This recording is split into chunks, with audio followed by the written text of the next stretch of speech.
कर्म ध्यान से कीजिए, न तो किसी की दुआ खा ली जाती है और न किसी की बददुआ। क्योंकि कर्म के पास न कागज़ है न किताब है, लेकिन किसको क्या वापस लौटाना है इसका हिसाब अवश्य है। मैं गणपतलाल बौद्ध आज हम चर्चा करेंगे कि बाबा साहब ने जब बौद्ध धर्म ग्रहण किया तो किस प्रकार के बौद्ध समाज की परिकल्पना की होगी।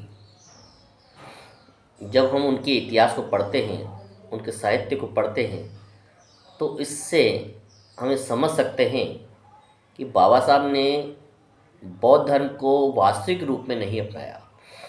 उन्होंने बौद्ध धर्म के अंदर एक नई क्रांति लाने के लिए नवयान को अपनाया। क्योंकि बाबा साहब भी जानते थे कई प्रकार के आडंबर बौद्ध समाज में भी पाए जाते हैं, लेकिन सबसे ज़्यादा अच्छाइयाँ अन्य धर्मों की तुलना में उन्होंने बौद्ध धर्म में पाई। सबसे बड़ी अच्छाई तो उन्होंने ये पाई कि इसके अंदर किसी प्रकार का जातिगत आधार पर कोई भेदभाव नहीं है। किसी भी प्रकार के वर्ण व्यवस्था नहीं पाई जाती हैं। यहाँ पर व्यक्ति को योग्यता के आधार पर पहचाना जाता है, न कि उसकी जाति के आधार पर। बौद्ध धर्म के अंदर उन्होंने पाया कि यहाँ पर कोई भी व्यक्ति अपने विकास के लिए जाति को बाधा नहीं मानता है। समरसता है, इक्वलिटी है, समानता है, पुरुष में महिलाओं में समानता उन्होंने यहाँ पर देखी। और विश्व के अनेक देशों के अंदर बौद्ध धर्म के जो विकास के परचम को उन्होंने देखा, उसके आधार पर बाबा साहब ने उन सबको परिष्कृत करते हुए एक नवयान की शुरुआत भारत के अंदर की। बाबा साहब ने कहा, मुझे एक सूट बूट वाला और टाई बेल्ट लगाकर शासक वर्ग के रूप में बौद्ध समाज चाहिए। उन्होंने वो कल्पना नहीं की कि हम बुद्धिस्ट बन जाएं और बौद्ध विहारों में रहें या नगर नगर घूम करके प्रचार करने में अपना समय जाया करें। उन्होंने कहा, नहीं, हमें सूट बूट वाले बुद्धिस्टों की आवश्यकता है जो शासक वर्ग बन सके, सत्ता पर काबिज हो सके। क्योंकि बाबा साहब का मानना था कि जब तक हमारा समाज या कोई भी समाज सत्ता पे काबिज नहीं होगा, तब तक उसका शोषण निश्चित रूप से होता रहेगा। क्योंकि सत्ता ही वो चाबी है जो दरिद्रता को नष्ट कर सकती हैं, आपके दुखों को, आपके ऊपर होने वाले अन्याय को, अत्याचार को समाप्त कर सकती है। तो बाबा साहब ने सभी को ये प्रेरित किया, ये कहा कि आपको अब सत्ता की ओर दौड़ लगानी होगी, मंदिर को छोड़कर संसद में जाने का प्रयास करना होगा। बुद्ध का तात्पर्य है बुद्धि से, ज्ञान से। और बुद्धिस्ट वो होता है जो किसी भी बात को बिना तर्क के, बिना विचार के, बिना सत्यापन के स्वीकार नहीं करता है।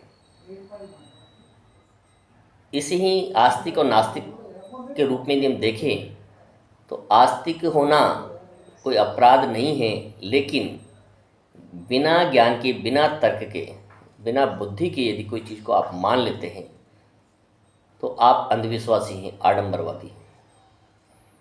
बाबा साहब ने बात कभी नहीं कही, नहीं बुद्ध ने कही। बुद्ध ने कहा कि मैं न तो तुम्हें स्वर्ग ले जा सकता हूँ, न स्वर्ग दिलाने का लालच मैं आपको दे सकता हूँ। मुझे पूजने की आवश्यकता नहीं है, मैं आपको कुछ नहीं दे सकता हूँ। मेरे विचार जो हैं उन्हें आपको अपनाने की आवश्यकता है। और यदि जिस मार्ग पर मैं चला हूँ उस मार्ग पर यदि आप चलेंगे तो आप भी बुद्ध की श्रेणी में आ जाएंगे। बुद्ध एक ज्ञान की पराकाष्ठा के बाद प्राप्त होने वाली एक पदवी के नाम, पदवी कह सकते हैं, जैसे डॉक्टरेट होते हैं वैसे ही बुद्धिस्ट होते हैं। तो बाबा साहब ने इसी चीज़ का अनुसरण किया और लोगों को प्रेरित किया कि जब तक आप अपने अंधकारमय अज्ञानता के अंधकार से बाहर नहीं आएंगे, जब तक आडंबर से बाहर नहीं आएंगे और धार्मिक अंधविश्वास से अ, अपने आप को मुक्त नहीं करेंगे, तब तक इस समाज का कल्याण कभी नहीं हो सकता है। कुछ स्वार्थी लोग हैं जिन्होंने हमारे लोगों को अंधविश्वास में धर्म के नाम पर एक माया जाल में फंसा कर रखा है। उससे हमें बाहर निकलने की आवश्यकता है।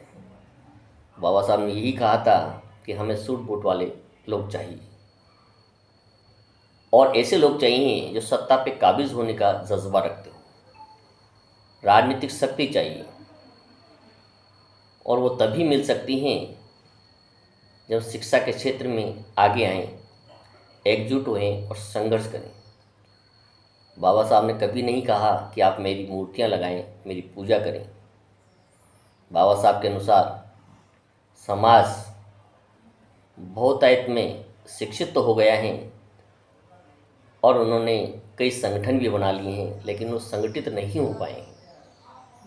आज एक ही शहर में आप देखेंगे तो बाबा साहब के नाम पर 50 संगठन हैं। अगर ये शर्त रख दी जाए कि वो अपने सभी पदों को त्यागपत्र देकर एक मंच पे आ जाएं, तो शायद कोई भी 2 संगठन ऐसे नहीं हो जो कि अपने अस्तित्व को खत्म करने के लिए तैयार हो। हर व्यक्ति को आज पद, प्रतिष्ठा, माला और मंच की आवश्यकता है और उसी में वो डूबा रहना चाहते हैं। केवल मंच, पद और प्रतिष्ठा, सम्मान के खातिर वो बाबा साहब के सपनों को चकनाचूर करने में लगा है। और एक संगठन में इतने सारे लोगों को पद नहीं दिया जा सकता है, मंच नहीं दिया जा सकता है, ये भी वास्तविकता है। और व्यक्ति इन चीज़ों का भूखा है, इसी कारण वो अपने नए संगठनों का गठन करता रहता है।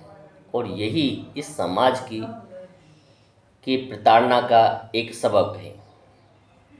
जब भी कोई घटना होती है तो लोग एक दूसरे को अपेक्षा करते रहते हैं कि कोई पहल करेगा और समाज के इसी प्रकार से शोषण होता रहता है। तो यदि हमें बाबा साहब के सपनों को साकार करना है तो हमें बौद्ध संस्कृति को अपनाना होगा। और जो सांस्कृतिक त्यौहार जो ब्राह्मणवादी व्यवस्थाओं ने हड़प लिए हैं या उन्होंने अपना लिए हैं, उन्हें पुनर्जीवित करना होगा।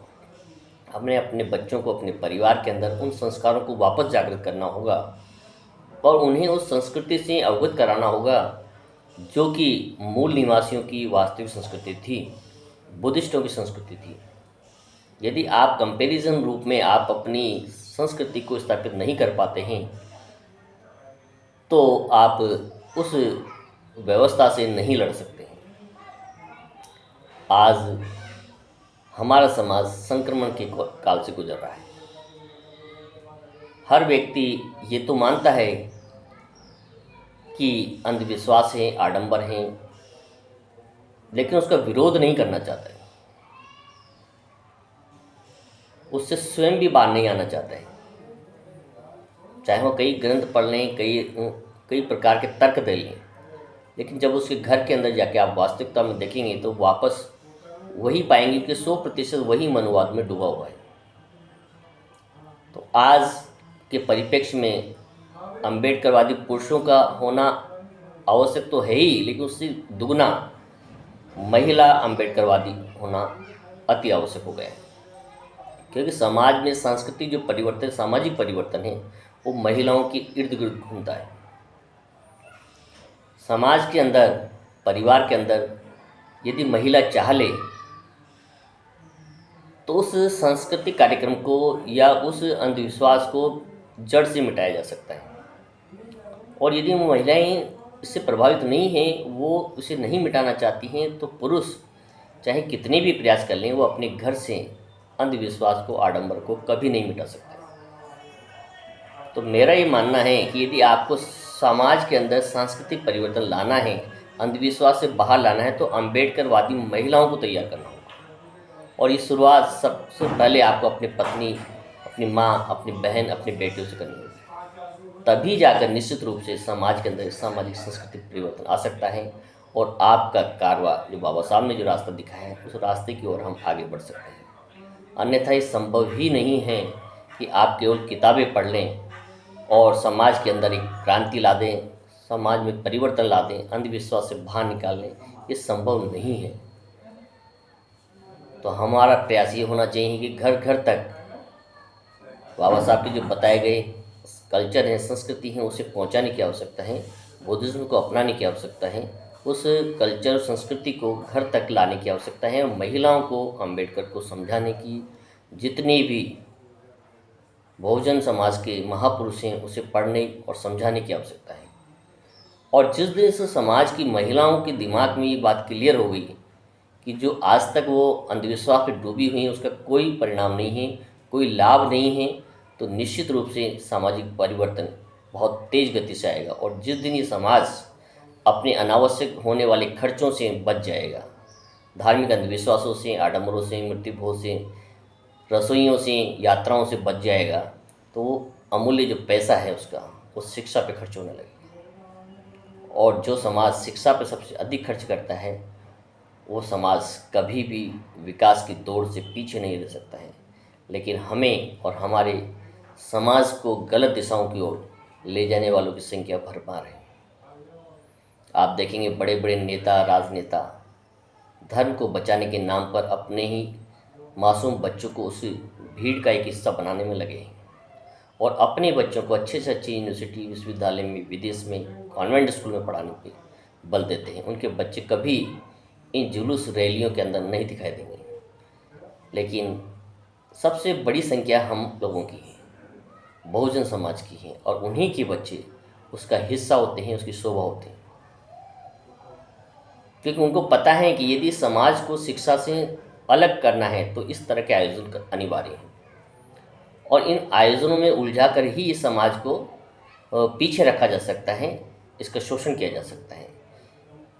इसीलिए सरकारें कई प्रयास करती हैं, लेकिन कुछ स्वार्थी लोग उसका लाभ बहुजन तक नहीं पहुंचने देते।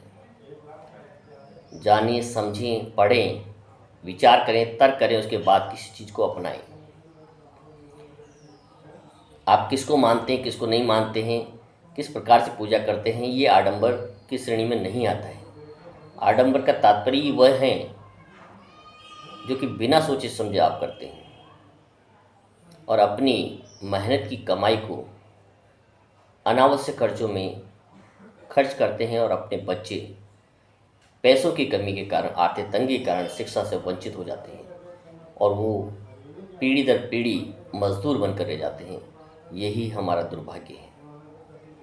तो आप सबसे निवेदन है, घर के अंदर एक वैज्ञानिक सोच तैयार करें, वैज्ञानिक टेम्परामेंट तैयार करें और बच्चों के सामने तर्कशील बातें करें।